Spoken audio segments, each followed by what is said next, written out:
Assalamualaikum warahmatullahi wabarakatuh. Apa kabar semuanya? Kembali lagi di channel AA Education. Pada video kali ini, kita akan belajar mengenai akidah akhlak kelas 11 semester 2 bab 7, yakni menghindari akhlak tercela, israf, tabzir, dan bakhil. Kali ini, kita akan belajar bersama Julian Ilyas Ahmad Marzuki, Fahri Ahmad Laki Arabi, Muhammad Fajrul Falah, Muhammad Faris Khairansyah, Takasi Wildan Heavenly, dan Muhammad Alfan Bagis Is'ad.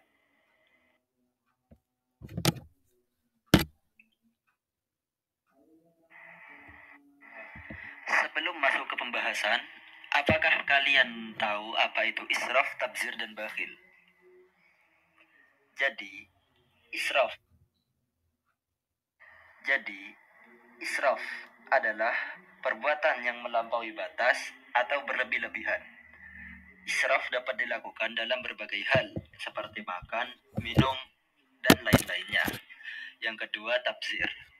Tabzir adalah pemborosan atau penggunaan harta secara sia-sia tanpa manfaat yang jelas. Yang ketiga, bakhil. Bakhil adalah sifat kikir atau pelit yang tercela dan dilarang oleh agama Islam. Bakhil juga diartikan sebagai sikap menahan atau menyimpan sesuatu dengan enggan memberikannya. Mari kita bahas lebih lanjut. Yang pertama, israf. Pengertian israf. Israf dalam bahasa Arab disebut dengan kata asrafa yusrifu israfan, yang berarti bersukaria sampai melewati batas. Menurut Kamus Besar Bahasa Indonesia, melampaui batas, berlebihan, diartikan melakukan tindakan di luar wewenang yang telah ditentukan berdasarkan aturan atau nilai tertentu yang berlaku. Secara istilah, melampaui batas dapat diartikan sebagai suatu tindakan yang dilakukan seseorang di luar kewajaran atau kepatutan. Israf juga dapat berarti menggunakan harta untuk sesuatu yang benar, namun melebihi batas yang dibenarkan. Misalnya makan atau minum secara berlebihan. Dasar larangan. Dalam Al-Quran, surat Al-A'raf ayat 31, Allah berfirman, Bismillahirrahmanirrahim. Ya bani Adam khudhu zinatakum 'inda kulli masjidin wa kulu washrabu wa la tusrifu innahu la yuhibbul musrifin. Artinya, hai anak Adam, pakailah pakaianmu yang indah di setiap memasuki masjid. Makan dan minumlah, dan janganlah berlebih-lebihan. Sesungguhnya Allah tidak menyukai orang-orang yang berlebih-lebihan. Quran Surat Al-A'raf ayat 31. Dalam hadis, Kulu washrabu walbasu wa tasaddaku fi ghairi israfin wala makhilat, yang artinya, makan dan minumlah, berpakaianlah, dan bersedekahlah tanpa bersikap berlebihan dan sombong. Hadis riwayat An-Nasai. Al-Quran maupun hadis di atas menjelaskan secara tegas larangan makan dan minum, berpakaian dan bersedekah secara berlebihan. Sesuatu yang dilarang oleh Allah dan Rasul, di dalamnya pasti ada mudaratnya bagi manusia. Oleh karena itu, Islam menganjurkan hidup sederhana dan tidak berlebih-lebihan.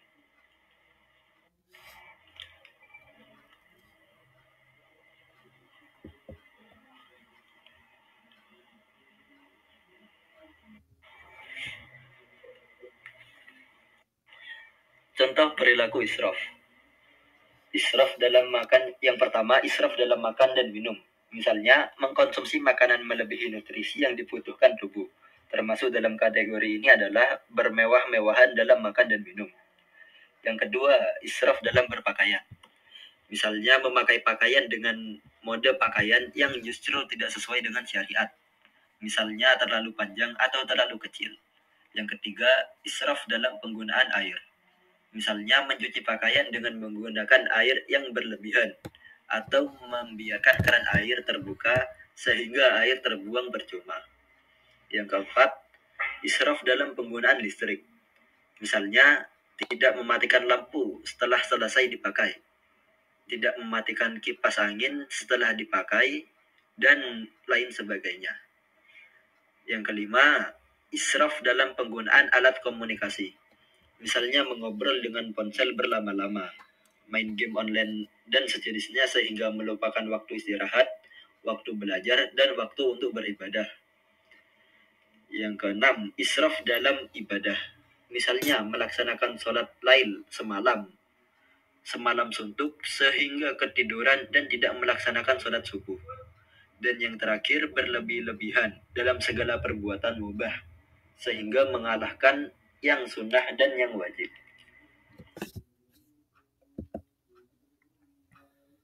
4. Dampak sikap israf.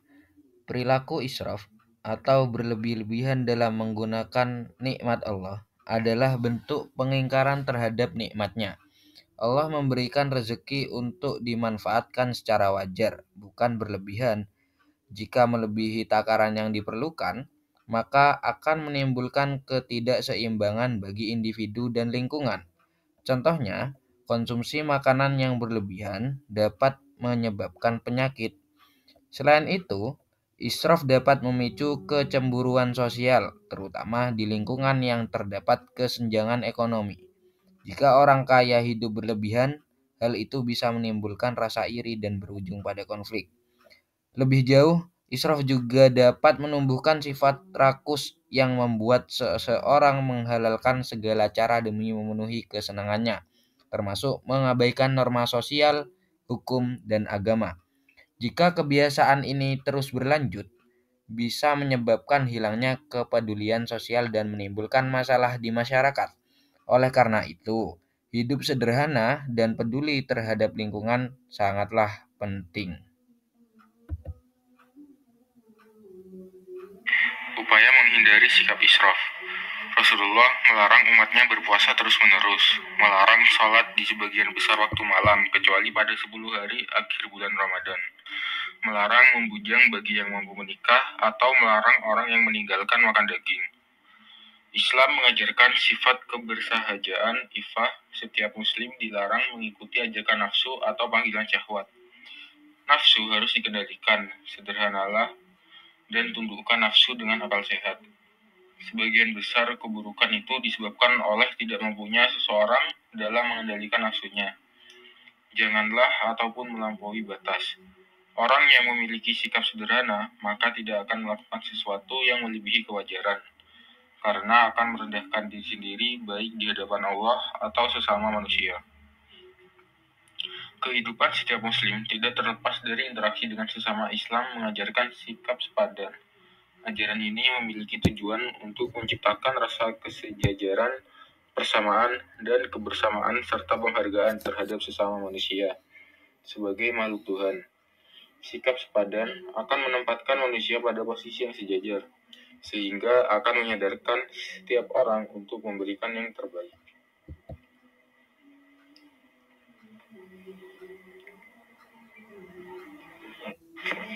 Kita lanjutkan ke pembahasan mengenai tafsir.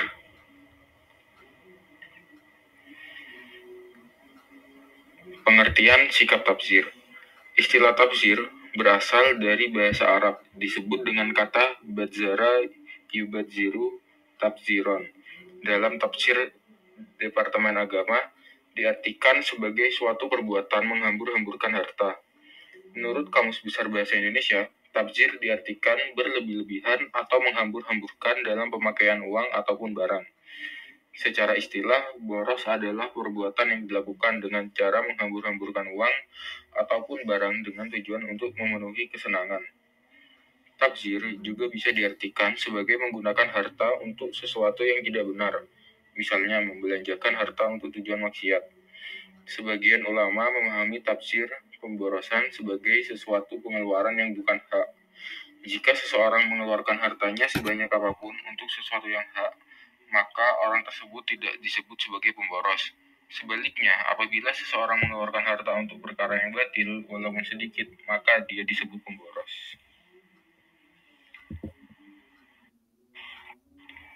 2. Dasar larangan tafsir. Dasar larangan tabzir terletak pada Quran surat Al-Isra ayat 26-27 yang berbunyi, A'udzu billahi minasyaitonir rajim. Bismillahirrahmanirrahim. Wa atidal qurba haqqahu wal miskina wa ibnas sabili wa la tubadzir tabdzira. Innal mubadzirina kanu ikhwana syayatin wa kana syaitanu lirabbihi kafura, yang artinya, dan berikanlah kepada keluarga-keluarga yang dekat akan haknya, kepada orang miskin dan orang yang dalam perjalanan, dan janganlah kamu menghambur-hamburkan hartamu secara boros.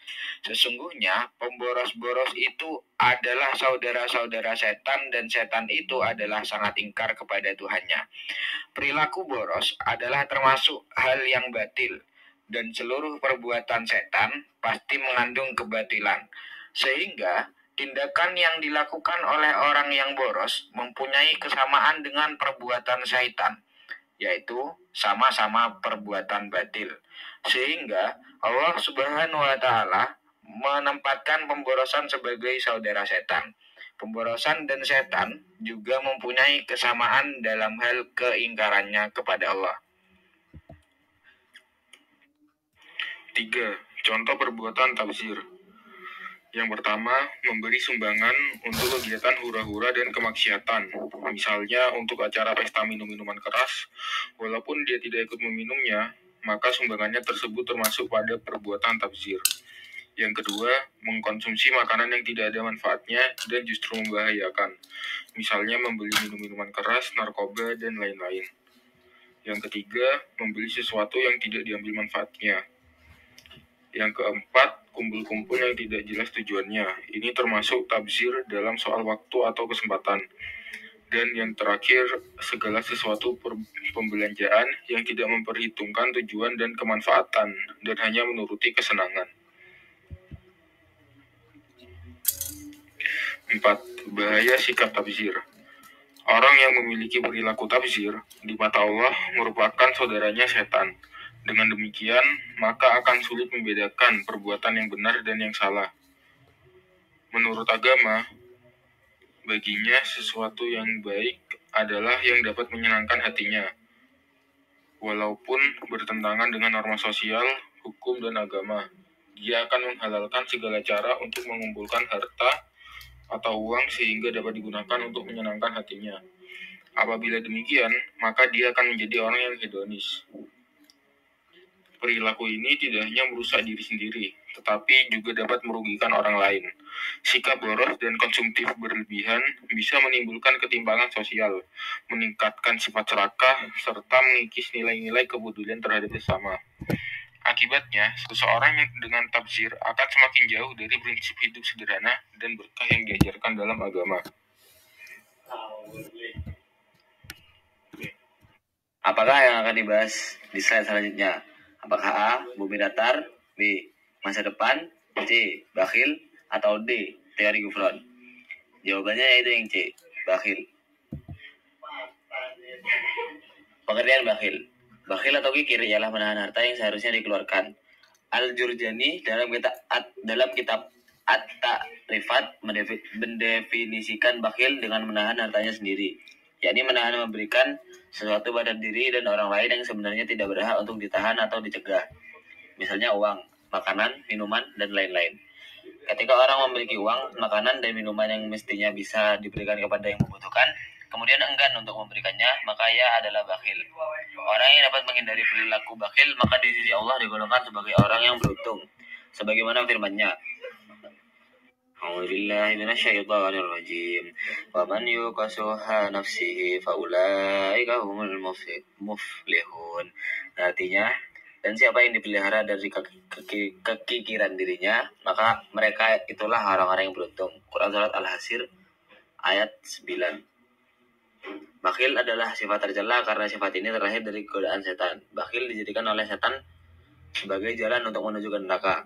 Allah Subhanahu wa Ta'ala berfirman dalam Quran surat Al-Isra ayat 29 sampai 30 sebagai berikut. Wala Wala taj'al yadaka maglulata ilan unukika wala tabsutha kullal basti fatak udah malumam mahsura inna rabbaka yabsutur rizqa liman yasha wa yaqdir innahu kana bi'ibadihi khabirum basir.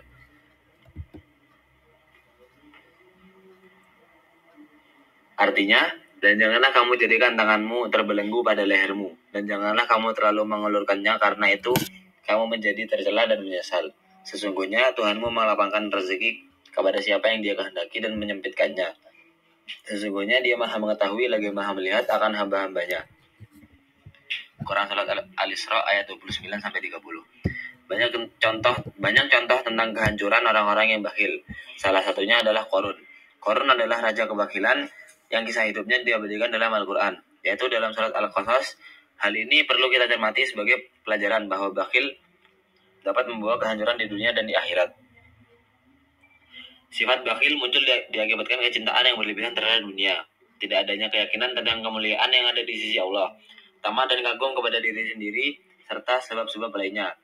Sebagaimana hadis Nabi dari sahabat Abu Abdillah atau terkadang dipanggil Abu Abdurrahman, Sauban berkata, Rasulullah Shallallahu Alaihi Wasallam bersabda, sebaik-baik dinar yang diinfakkan seseorang adalah dinar yang diinfakkan kepada keluarganya dan dinar yang diinfakkan untuk membeli kendaraan perang di jalan Allah, serta dinar yang diinfakkan untuk saudaranya untuk perang di jalan Allah. Hadis riwayat Muslim.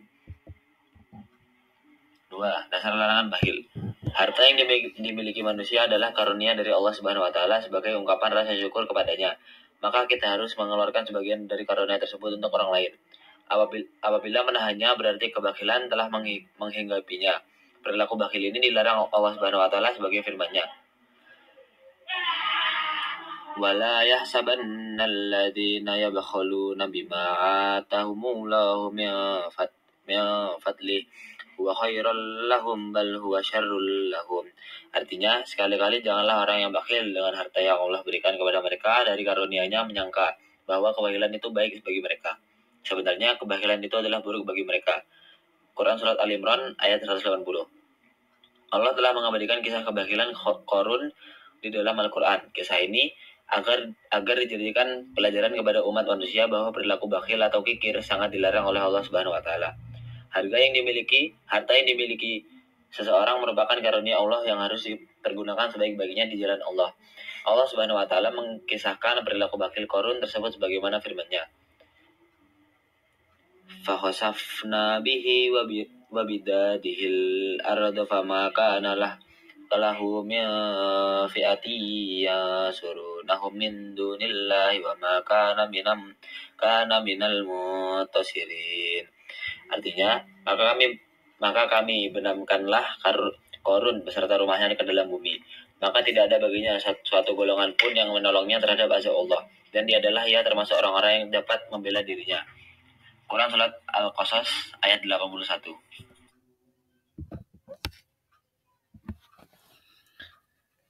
3. Bahaya perilaku bakhil. Harta yang ditahan karena kebakilan akan dikalungkan di lehernya di hari kiamat, sebagaimana firman Allah Subhanahu wa taala, A'udzu billahi minasyaitonir rajim. Bismillahirrahmanirrahim. Sayutawwaquna ma bakhilu bihi yaumal qiyamah. Walillahi miratus samawati wal ard. Wallahu bima ta'maluna khabir. Yang artinya, harta yang mereka bakhilkan itu akan dikalungkan kelak di lehernya di hari kiamat. Dan kepunyaan Allah lah segala warisan yang ada di langit dan di bumi. Dan Allah mengetahui apa yang kamu kerjakan. Quran Surat Ali Imran ayat 180. B. Mengikuti jejak setan. Orang yang bakhil sebenarnya telah mengikuti petunjuk setan, karena mereka mengira bahwa dengan kebakhilannya itu akan dapat menyelamatkan hartanya. Hal tersebut disindir oleh Allah Subhanahu wa taala dalam firman-Nya, A'udzu billahi minasyaitonir rajim. Bismillahirrahmanirrahim. Asyaitanu ya'idukumul faqra wa ya'murukum bil fahsya. Wallahu ya'idukum maghfiratan minhu wa fadla. Wallahu wasi'un alim. Yang artinya, setan menjanjikan menakut-nakuti kamu dengan kemiskinan dan menyuruh kamu berbuat kejahatan, kikir. Sedang Allah menjadikan untukmu ampunan daripadanya dan karunia. Dan Allah maha luas karunia-Nya lagi maha mengetahui. Quran surat Al-Baqarah ayat 268. C. Terhalang masuk surga. Rasulullah Shallallahu Alaihi Wasallam menegaskan bahwa orang yang kikir tidak akan masuk surga, sebagaimana firman-Nya, la yadkhulul jannah hibbun wala bakhilun wala manan, yang artinya seorang penipu tidak akan masuk surga. Demikian pula orang yang kikir dan orang yang mengungkit-ungkit pemberian. Hadis riwayat Tirmizi. D. Rezeki menjadi sempit. Orang yang mempunyai tabiat kikir atau bakhil mengira bahwa dengan kebakilannya itu dia akan menjadi kaya. Padahal yang terjadi sesungguhnya adalah dia telah disempitkan hidupnya karena dalam jiwanya selalu merasa sempit atau tidak berkecukupan atas harta yang dimilikinya. Nabi Muhammad SAW bersabda, "Janganlah kamu bakhil yang menyebabkan kamu disempitkan rezekimu." Hadis riwayat Bukhari. E.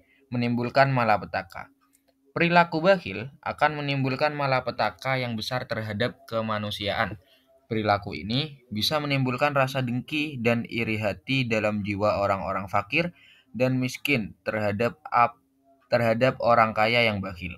Sebagai akibatnya, orang-orang miskin akan mencari-cari kesempatan yang tepat untuk melampiaskan rasa kedengkiannya terhadap orang-orang kaya yang bakhil dan berusaha mencari jalan untuk menghancurkan harta kekayaan mereka.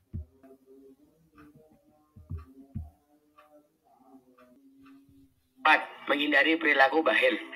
A. Menanamkan keyakinan bahwa segala sesuatu itu milik Allah. Ketika seseorang telah merasa bahwa segala sesuatu milik Allah, maka ia tidak merasa memiliki terhadap benda, andai kata ia diberi keleluasan rezeki oleh Allah. Maka hatinya akan terdorong untuk bersedekah. Sebagaimana firman Allah, Quran Surat Ali Imran ayat 109. Bismillahirrahmanirrahim. Walillahi ma fis samawati wa ma fil ard wa ilallahi turja'ul umur. Artinya, kepunyaan Allah lah segala yang ada di langit dan di bumi, dan kepada Allah lah dikembalikan segala urusan. Quran Surat Ali Imran ayat 109. B. Jika seseorang mensyukuri nikmat Allah, maka Allah akan memberi tambahan yang lebih baik. B. Memperbanyak rasa syukur.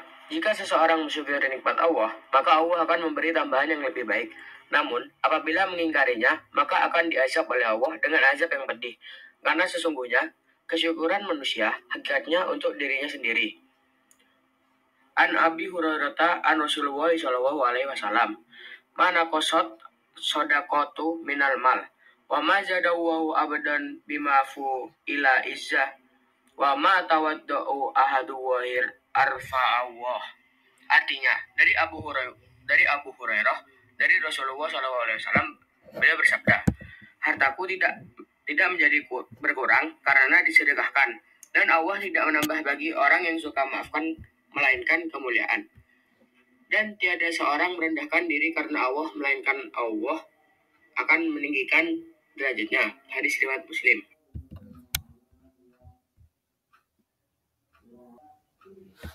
Empat. Menghindari perilaku bakhil. C. Melakukan kegiatan sosial dengan memperbanyak infak dan sedekah. Kegemaran mengikuti kegiatan sosial melalui infak dan sedekah akan mengikis perilaku bakhil yang disebabkan oleh cinta harta. Sehingga penyakit rohani ini akan hilang dengan sendirinya dan di akhirat nanti akan terbebas dari api neraka sebagaimana sabda Nabi Muhammad SAW yang berbunyi an Adi bin Hatimin radhiyallahu an qala sami'tu Rasulullah sallallahu alaihi wasallam yaqulu ittaqun nara walau bisyikki tamrotin.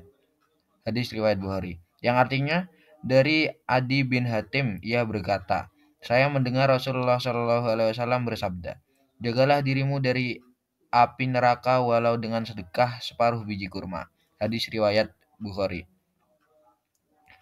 D. Memohon perlindungan Allah dari sifat bakhil atau kikir. Berikut ini adalah doa yang berisi permintaan agar kita terhindar dari penyakit hati, yaitu pelit lagi tamak, yang merupakan penyakit yang amat berbahaya. Yang berbunyi, Allahumma kini suhha nafsi wa ja'alni minal muflihin. Yang artinya, ya Allah, hilangkanlah dariku sifat pelit lagi tamak, dan jadikanlah aku orang-orang yang beruntung.